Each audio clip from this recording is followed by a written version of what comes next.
திருக்குறள். ஆள்வினை உடைமை.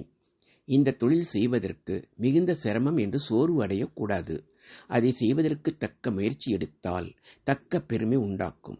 இந்த தொழில் செய்வதற்கு மிகுந்த சிரமம் என்று கைவிட்டால் உலகம் அவனை கைவிடும்.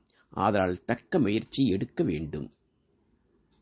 பிறர்க்கு உதவி செய்யும் எண்ணம் இருந்தால் மட்டும் போதாது, அதற்கான முயற்சி எடுக்க வேண்டும். அதுவே சிறந்த பண்பு ஆகும்.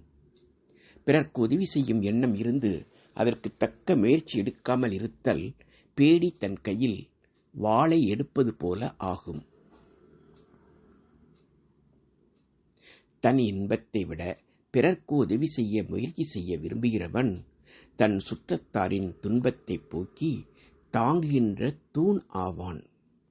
முயற்சி ஒருவனுக்கு செல்வத்தை பெருகச் செய்யும். முயற்சியின்மை வறுமையை சேர்க்கும். ஒருவனுடைய சோம்பலில் கரிய மூதேவி வாழ்கின்றாள். சோம்பல் இல்லாத முயற்சியில் திருமகள் வாழ்கின்றாள். நன்மை தரும் விதி இல்லை என்றாலும் அது பழி அன்று. அறிய வேண்டியவற்றை அறிய முயற்சி செய்யாமல் இருப்பதே பழியாகும்.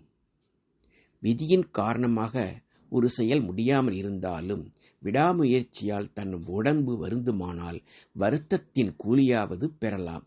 சோர்வு இல்லாமல் முயற்சி செய்தால் செயலுக்கு இடையூறாக வரும் விதியையும் வெல்லலாம்.